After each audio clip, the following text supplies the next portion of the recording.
शादीशुदा लोगों की एक बड़ी सीख। पत्नी ने न जाने क्या किया था कि पति ने उसे एक के बाद एक कई थप्पड़ जड़ दिए।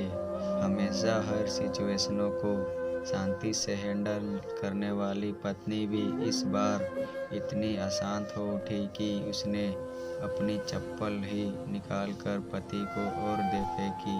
चप्पल पति के बालों को छूते हुए निकल गई। ये किस्सा यहीं पर ख़त्म हो सकता था, मगर पति ने इसे अपनी मर्दानी का एक विषय बना लिया और बात बद से बदतर होती चली गई। रिश्तेदारों ने भी आग में घी का काम किया।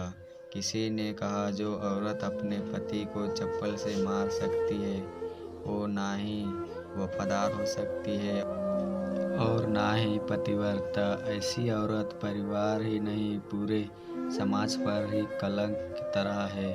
बीवी के पक्ष वाले कहा पीछे रहने वाले लोग थे। किसी ने कहा 21वीं सदी में भी जो स्त्री के साथ मारपीट करते हैं उन्हें तो जेल भेज देना चाहिए।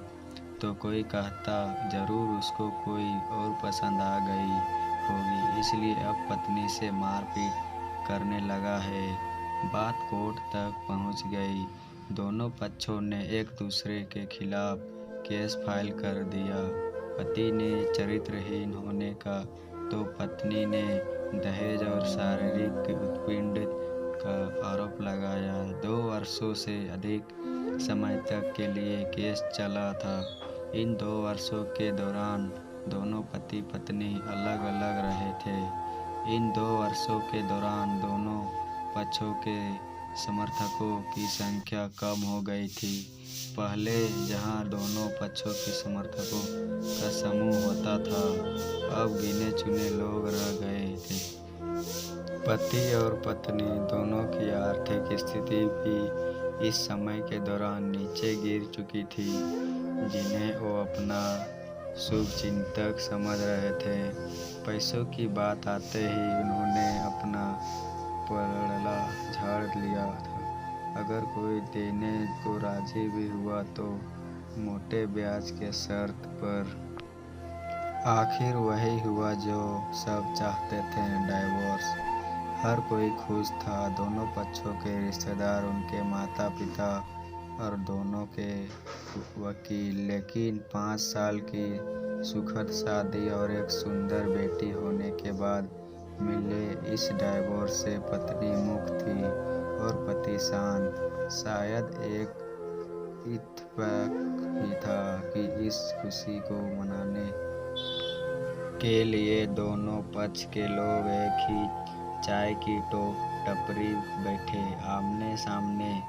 इत्तेफाक से इसलिए क्योंकि ज़्यादातर लोग एक दूसरे के विरोध पक्ष के सपोर्ट कर रहे थे।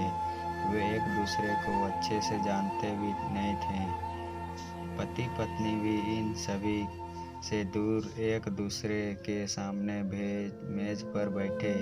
पत्नी ने पति से कहा अब तो खुश हो गए न, तुम्हारे मन की जो हुई मुबारक हो। तुम भी तो आज जीत गई हो। मुझसे तलाक तो तुम्हें मिल गया। Congrats to you too. पति ने कहा तलाक को तुम जीत का प्रतीक समझते हो? पत्नी ने पूछा। पति चुप रहा। थोड़ी देर की शांति के बाद पति ने कहा मुझे तुम्हें 5 लाख रुपए अभी और हर महीने 8,000 देने का आदेश है। अभी मेरे पास पैसे नहीं हैं, इसलिए मेरा जो सिटी में फ्लैट है उसे तुम्हारे नाम कर देता हूँ। पत्नी बोली लेकिन उस फ्लैट की कीमत तो 18 लाख की है। हाँ, लेकिन हमारी बेटी तुम्हारे साथ है और आगे जाके उसके खर्चे भी बढ़ेंगे। तुम्हारे थोड़ी आसानी होगी। पति ने कहा नहीं नहीं, मुझे सिर्फ 5 लाख ही देना हो। तुम हर महीने 8,000 तो देने ही वाले हो।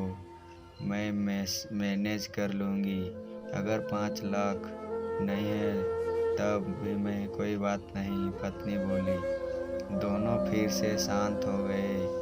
पति ने सोचने लगा, कितनी भोली और समझदार है ये औरत, जो कुछ समय पहले तक मेरी पत्नी थी और अब अनजान। ये वही है जो काम से कम खर्चे में घर चलाती और पैसे बचाकर मेरे जन्मदिन और बर्थडे पर हमेशा मेरे लिए नए कपड़े खरीद लाती। कभी बीमार भी हो जाती तो पैसे बचाने के लिए मुझे मालूम ना होने देती और घरेलू नुस्खों से अपना इलाज कर लेती। मगर घर में कोई और बीमार होता तो तुरंत डॉक्टर के पास लेकर जाती। मेरी ही मति मारी गई थी। मैं अपनी झूठी मर्दानी के चक्कर में इतनी बड़ी गलती कर बैठा। पत्नी के दिमाग में भी उथल पुथल चल रही थी। अभी भी वैसा का वैसा ही है। पहले भी खुद से ज़्यादा हमारे बारे में सोचता था और अब भी वही कर रहा है। ये वही आदमी है जो मुझे एक्सीडेंट से बचाने के लिए खुद मोटरसाइकिल से आगे कूद पड़ा था और अपनी उंगली तुड़वा पड़ा बैठा था। पता नहीं कौन सी महसूस घड़ी में झगड़ा कर बैठी। पति ने मौन तोड़ने हुए पूछा, अब तुम्हारे कमर का दर्द कैसा है? ज़्यादा तकलीफ तो नहीं होती? पत्नी का हल्का सा मुस्कुराई और बोली, अभी भी होता है।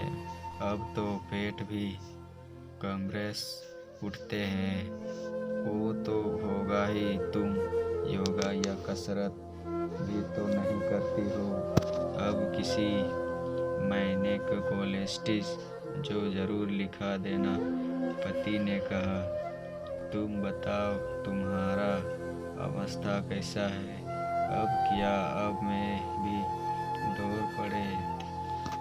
जब पत्नी ने पूछा, हाँ पढ़ते हैं, पहले से ज़्यादा। क्योंकि अक्सर इन्हेलर भूल जाया करता हूँ याद दिलाने के लिए। तुम जो नहीं हो अब। पति बोला। पत्नी के आंखों में आंसू आ गए। वो बोली, तुम्हें मेरे चरित्र पर सवाल उठाने चाहिए थे तो ये परिस्थिति आती ही नहीं। हाँ मैं जानता हूँ तुम बहुत अच्छी हो। मुझसे गलती हो गई, बहुत बड़ी गलती। मैं लोगों के बहकावे में आ गया था। पति बोला, तुमने भी तो मुजफ्फर दहेज का इलाज लगाया था। वो बोला, गलत था और इस बात का मुझे भी पछतावा हुआ। पत्नी ने कहा। पति कुछ कहना चाह रहा था लेकिन हिचकिचा रहा था। पत्नी ने, कुछ कहना चाहते हो? वो बोला, क्या सब पहले जैसा नहीं हो सकता? क्या मतलब? पत्नी बोली, मतलब कि हम फिर से पहले की तरह पति पत्नी बनकर सच्चे दोस्त बनकर नहीं रह सकते? पति बोला, पर ये डाइवोर्स के पेपर दिखाते हुए पत्नी ने कहा, फाड़ देते हैं। पति ने अपने पास रखे डाइवोर्स के पेपर फाड़ते हुए कहा। पत्नी ने भी अपने पास रखे पेपर को फाड़ दिए।